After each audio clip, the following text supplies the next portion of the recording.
47. 폭발하는 사고의 혁명과 독서로 위대한 지적 쾌감을 경험하라. 높이 나는 새가 멀리 본다. 당연히 새가 높이 날 수 있는 건 당연하다. 보는 시각에 따라서 춥고 외롭겠다고 생각하는 자와 시원하고 멋있다라고 생각하는 자 두 부류가 있다. 전자는 부정적 시각이고 후자는 낙천적 시각적 부류이다. 결국 어떤 관점으로 사물을 보는가에 따라 외롭고 쓸쓸하고 또는 굉장히 멋있게 포장되었다. 박정희 정권 시절 경부고속도로나 정주영 회장의 작은 일화 속에는 일을 시작도 하기 전에 임원이 반대 의견을 주장하면 임자 해보기나 했나? 라고 큰 호통을 치셨다고 한다. 인간은 성공하기 위해서 태어났지 패배하기 위해서 사는 건 더욱더 아니다. 앞서 살다간 조선의 천재들은 하고자 하는 바는 목숨처럼 했다는 것이다. 임금이라도 반드시 독서는 해야 한다고 강조한 세종대왕, 풍전등화 같은 나라를 목숨까지 바쳐 구한 이순신 장군, 멀리서 벗이 찾아오면 이 또한 기쁜 일이고 배우고 때로 익히면 즐겁지 아니한가 독서의 기쁨을 강조한 공자, 미국인들이 다시 독서를 하게 만들겠다는 토크쇼의 여왕 오프라 윈프리, 열등감과 정체성의 혼란도 공부를 이기지 못한다는 사실을 알고 위대한 독서를 하지 않았다면 이 세상 살다 간 흔적을 어디서 구하겠는가 라며 위대한 독서의 가르침을 깨친 다산 정약용, 목숨 걸고 공부를 한 링컨 대통령, 독방의 사형수에게도 희망은 있다. 그것은 바로 독서다 라고 말하고 사형수의 신분으로 책을 만든 보이티우스, 이처럼 세상을 지배하고 혁신적으로 개혁한 왕이나 사상가들은 모두가 하나같이 인문 독서광이라는 사실이다. 프랑스인이 가장 존경하는 대통령 샤를 드골은 위대해지려고 각오한 자만이 위인이 될 수 있다란 말처럼 위인들은 그들의 재능과 지식, 실력, 능력이 아주 뛰어난 것도 결코 아니었다. 평범한 것을 거부한 본질적인 위대한 사고의 힘, 바로 그것이다. 엄청난 생각의 사고를 할 수 있는 사람과 그렇지 않은 사람을 구분하는 기준은 지금까지 배운 독서와 공부의 양과 질로 판가름 난다.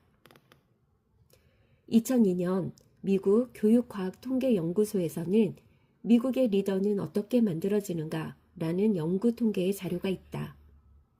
이 자료를 보면 미국을 이끌어가는 리더들은 모두 초등학교 때 엄청난 양의 독서를 했다는 것이다. 벌써 초등학교 때에만 세계의 명작을 최소 500권 이상 독파했다. 이미 미국은 어릴 때부터 초등학교 수업에 인문 고전을 의무적으로 하고 있다는 것이다. 만약 인간의 삶에서 제일 최고로 짧은 시간에 가장 위대하게 바꿔줄 방법은 무엇인가? 만약 여러분이 책 읽기보다 더 좋은 방법을 알고 있다면 그것을 따르기 바란다. 인간이 지금까지 발견한 방법 가운데에만 찾는다면 당신은 책 읽기보다 더 좋은 방법을 결코 알아내지 못할 것이다. 많은 것을 변화시키고 개혁시키고 싶다면 먼저 나부터 유연한 생각을 해야 한다. 다양한 사람들과 소통하고 만나고 두루두루 많은 식견과 견해를 길러야 할 것이다. 중국을 오랫동안 지배한 모택동은 입학한 지 6개월 만에 학교를 그만두었다. 대신에 매일 호남의 성립도서관에서 독서를 했다. 그는 규칙적으로 집중해서 매우 열심히 책을 읽었다. 아침 일찍 도서관으로 가서 도서관 문이 열리기를 기다렸다. 점심시간도 아까워서 떡 2개로 대신했다. 도서관 문이 닫힐 때까지 미친 듯이 책을 읽고 또 읽었다. 이렇게 보낸 6개월이 광활한 중국을 지배한 결정적 디딤돌의 밑거름이 되었다. 이처럼 위인들의 사고의 힘은 철저하게 독서의 지혜가 밑바탕이 되어 주었다. 하버드대 종신교수 석지영 씨도 독서와 문화예술의 감성과 창조성은 이후 대학에서도 꾸준히 자신의 장점으로 발휘되었고 하버드 법대 시절과 교수인 지금도 자신을 한 단계 높이고 자신을 키워낸 원동력이 바로 인문학이라고 강조했다. 그들은 평범한 생각조차 하지 못한다. 이미 사고의 수준의 DNA가 바뀌었기 때문이다. 반면 일반 대중들은 아무리 생각해도 평범한 수준을 벗어날 수가 없다는 것이다. 이유는 인간의 사고의 테두리는 독서와 공부의 한계를 벗어나질 못한다는 것이다. 즉, 공부한 만큼만 생각하는 자신의 한계의 수준을 가장 잘 아는 것이다. 또한 시대의 영웅들의 뒤에는 헌신적인 부모의 노고가 있었다. 세계은행 총재가 되기까지 김용은 브라운 대학을 거쳐 하버드대 의학과 인류학 박사 학위를 받고 하버드 의대 교수로 재직해왔다. 그가 의학을 전공한 것은 한국계로 미국에서 살려면 기술을 익혀야 한다는 부친의 큰 영향이 있었다. 철학을 전공한 모친은 평소에 위대한 일을 하라고 매사에 강조하셨다. 오늘날 김용 총재의 바탕에는 실용적인 아버지와 철학적인 모친의 훌륭한 하모니의 결과물이라 할 수 있다. 다트머스 학생들은 김 총장에게 대학 시절 어떻게 세상을 바꾸고 싶어 했는지 배우고 싶다고 늘 질문했다. 총장 시절에 학교 재정에 1억 달러의 부채가 있었고 그것을 해결하고 어려운 결정의 순간이 가장 힘들었고 그것을 극복할 때 훨씬 강한 리더가 될 수 있었다고 회상했다. 죽을 만큼의 역경은 사람을 더욱 강하게 만든다. 는 니체의 말처럼 시대의 영웅들은 하나같이 불굴의 악조건 환경을 스스로의 의지로만 견뎌왔다는 것이다. 대한민국 위대한 영웅이자 열사인 안중근 의사는 중국 리순 감옥 사형장에서 최후를 맞이했다. 사형 집행이 되던 바로 최후의 5분 전, 집행관은 안중근 의사에게 물었다. 마지막 소원이 무엇입니까? 라고 묻자 안중근 의사의 입에서는 아주 의외의 대답이 나왔던 것이다. 마지막 5분의 시간을 주십시오. 책을 다 읽지 못했습니다. 라고 말한 뒤 정확히 5분간 책을 마저 읽은 후 시대의 영웅은 그렇게 슬픈 역사의 뒤안길로 호련히 사라졌다. 역사를 잊은 채 후손들은 현실의 안일함 속에서 망각하고 살고 있지는 않은지 다시 한번 깊이 반성해봐야 할 것이다.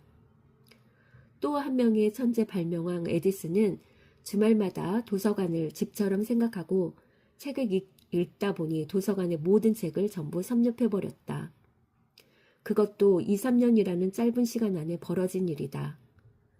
이러한 순간 몰입의 집중 책 읽기의 힘을 통해 에디슨의 혁명적 사고의 수준은 평범한 생각을 넘어 세상을 완전 개혁하고 한 차원 진화시켜 버렸다. 진부한 작품은 관객에게 외면당한다. 창의적이지 않은 인생은 버림받는다. 생각을 바꾸려면 날마다 발전하는 상상을 하라. 누군가 말해주지 않아도 능동적으로 빨리 알아채고 스스로 감지하는 자만이 미래의 주인이 될 수 있다.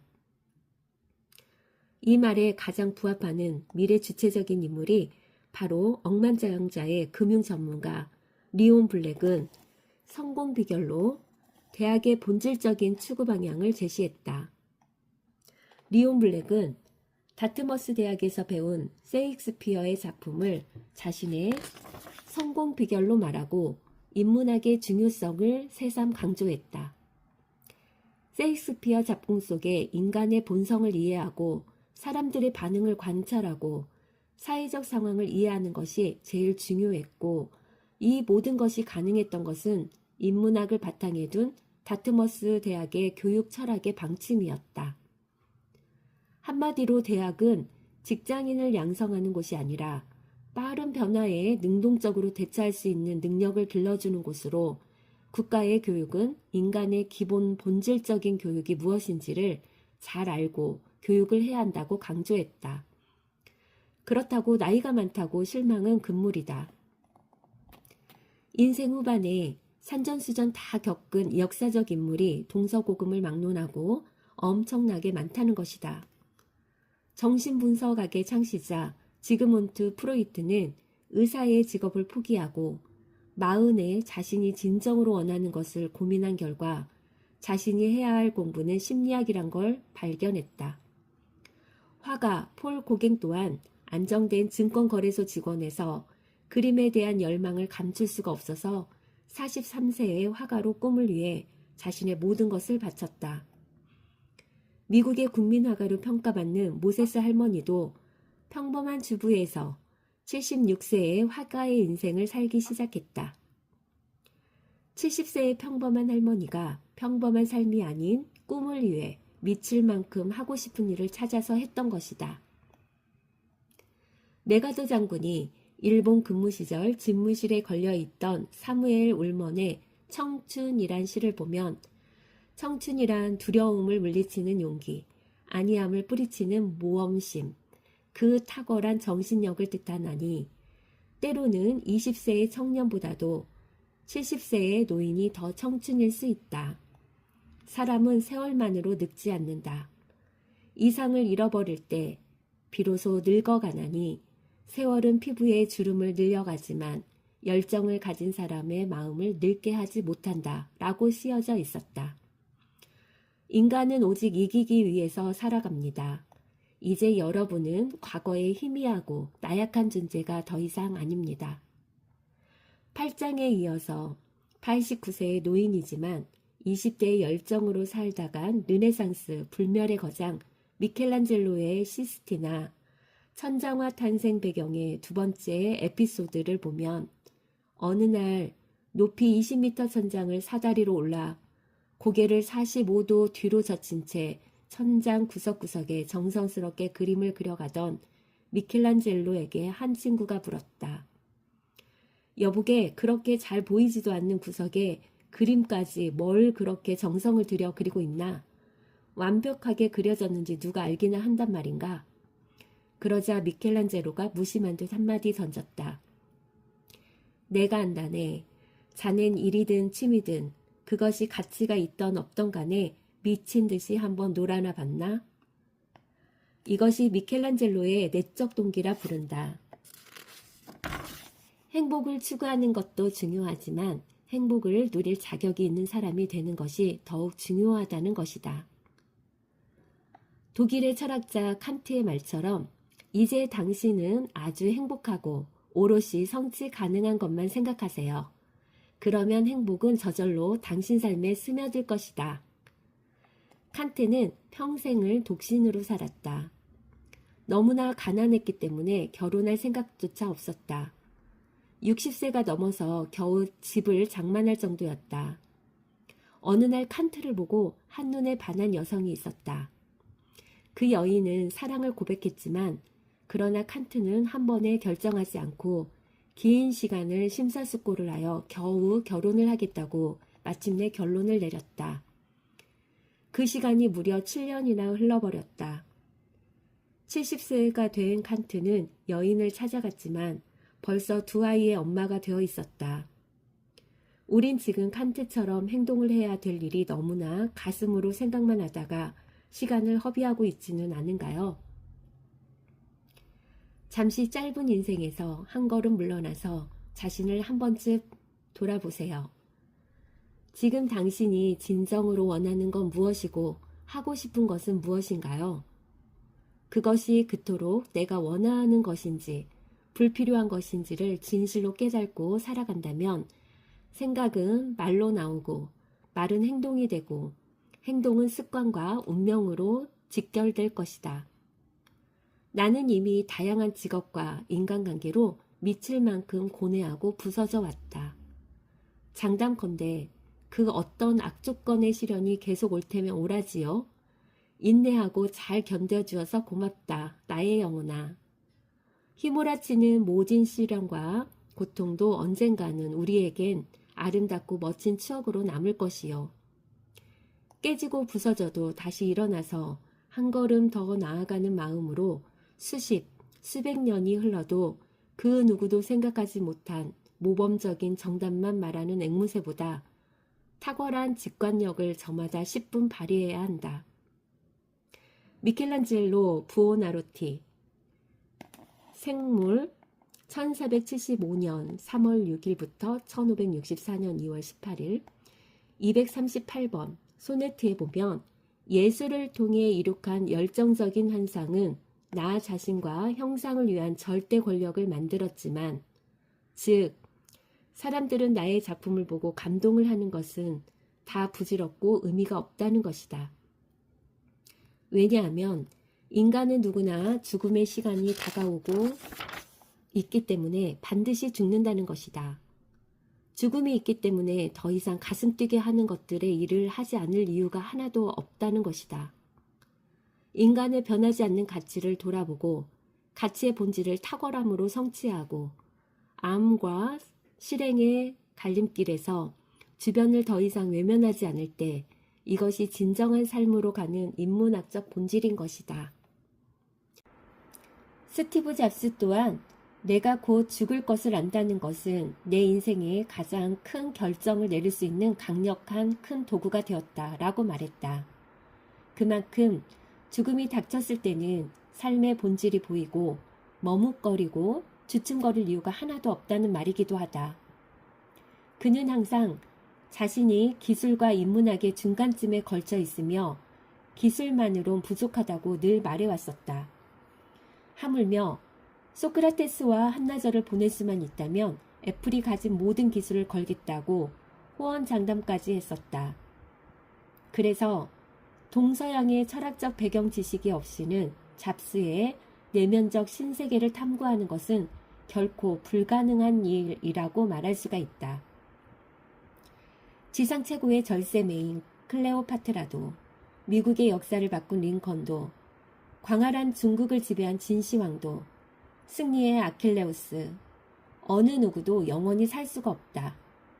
이젠 당신 내면 속 깊이 잠자는 진짜 천재, 진이를 깨워야 할 시간이다. 이미 깨우지 않았느냐고? 천만에, 이제부터 시작인걸. Right here, do it. 지금 당신만의 진이를 깨워라. 저마다 주어진 시간에 최선을 다하고 이 순간도 죽음을 향해 치닫고 있다는 것을 결코 망각하지 말고 마지막 삶의 종착점을 선명히 기억하라. 먼 훗날 우주의 먼지로 반짝 사라졌을 때 후손들이 길이 기억하고 시대의 좌표가 되고 한 세기를 풍미하는 것이 바로 Live Creatively and Die Gracefully. 아모르 파티, 내 운명을 사랑하라.